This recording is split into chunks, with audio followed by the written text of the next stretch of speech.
రాజన్న సిరిసిల్ల జిల్లా ముస్తాబాద్ మండలం గూడెం గ్రామంలో శ్రీ వెంకటేశ్వర స్వామి వారి బ్రహ్మోత్సవాలు 5 రోజుల పాటు కన్నుల పండుగ నిర్వహిస్తున్నారు. 3వ రోజు శ్రీ వెంకటేశ్వర స్వామి పద్మావతి అలివేలు మంగ కళ్యాణంకు పెద్ద ఎత్తున భక్తులు, మహిళలు మంగళారతులు ఓడిబియ్యం తీసుకువచ్చి స్వామివారి కళ్యాణాన్ని తిలకించి ఓడిబియ్యం సమర్పించారు.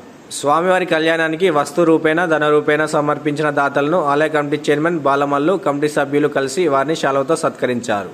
స్వామివారి కళ్యాణాన్ని తిలకించి ప్రజాప్రతినిధులు, భక్తులు మొక్కులు చెల్లించుకొని కట్న కానుకలు సమర్పించారు. అనంతరం జనగామ శరత్రావు అన్నదాన కార్యక్రమం చేపట్టారు. ఈ కార్యక్రమంలో ఆలయ కమిటీ శాశ్వత chairman Chitneni Madhavi Venkateswararao, chairman Balamallu, committee సభ్యులు లింగంపల్లి ఎల్లాగౌడ్, మాజీ సర్పంచ్ సరితా శ్రీనివాసరావు, చిట్నేని అంజన్రావు, జిల్లేల మల్లేష్, బొంపెల్లి సురేందర్రావు, కొండం విష్ణు, మాజీ ప్రజాప్రతినిధులు, నాయకులు, గ్రామస్తులు పాల్గొన్నారు. నెక్స్ట్ సురేంద్రన్న గారు కూడా మన గూడెం వాస్తవ్యులు మన ఆలయ కమిటీ వారు సత్కరించాలని కోరుతున్నాం.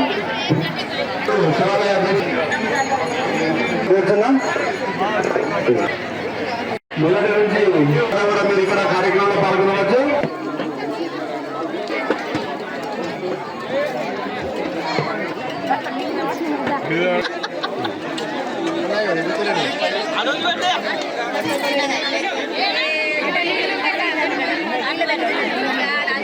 జై శ్రీమన్నారాయణ. ముస్తాబాద్ మండలం గూడెంలో వెలిసిన శ్రీ లక్ష్మీ వెంకటేశ్వర స్వామి దేవాలయంలో 2019 నుంచి బ్రహ్మోత్సవాలు ప్రారంభం చేసినాం. ఇది 7వ బ్రహ్మోత్సవం.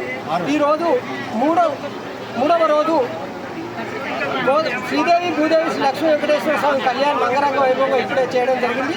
నిన్న స్వామి అమ్మవార్ల ఎదుర్కోళ్ళ ఉత్సవం, రేపు రథోత్సవం, ఎల్లుండి చక్రస్నానంతో ఈ 5 రోజుల బ్రహ్మోత్సవాలు ముగుస్తాయి. మరి ఇటు కార్యక్రమంలో భక్తులు, దాతలు, సేవకులు ఇతోధికమైన సంఖ్యలో పాల్గొని ఆ స్వామివారికి సేవ చేసి వారందరికీ కూడా ఆలయ కమిటీ తరఫున కృతజ్ఞతలు తెలియజేస్తున్నాం. జై శ్రీమన్నారాయణ. జై జై శ్రీమన్నారాయణ. గూడెం అంటే వెంకటేశ్వర స్వామి అమ్మవారు కృప బాగుంటుంది. తిరుపతిలో ఎంతనో ఇక్కడ అంకులుండి చక్రతానాలు ఉన్నాయి. ఆ చక్రతానాలు స్వామివారు స్నానం చేసినాక అందరూ నీళ్లు చల్లుకుంటే తిరుపతి పోయినంత పుణ్యం. అందరూ అధిక సంఖ్యలో భక్తులు వచ్చి ఆశీర్వదించగలరని మా యొక్క మనవి. జై జై శ్రీమన్నారాయణ.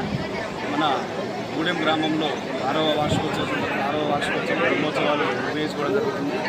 భక్తులు మన గూడెం గ్రామంలో ఎంతో చాలా సంతోషంగా అనిపిస్తున్నది. చాలామంది కూడా మనకు ప్రతి ఒక్క భక్తులు కూడా ఈ యొక్క కార్యక్రమంలో పాల్గొని అందరూ కూడా సమయం కేటాయించి ఈ యొక్క కార్యక్రమంలో పాల్గొని అందరూ కూడా రావడం జరుగుతుంది.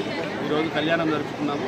అదేవిధంగా రేపు రథోత్సవం ఉంటుంది, స్వామివారి రథోత్సవం. ఎల్లుండి చక్రస్నానాలు ఉంటాయి. 6వ రోజు చివరి రోజు కాబట్టి ఆ రోజు కార్యక్రమం ఈ కార్యక్రమాన్ని సహకరించినటువంటి గ్రామ ప్రజలందరూ కూడా భక్తులందరూ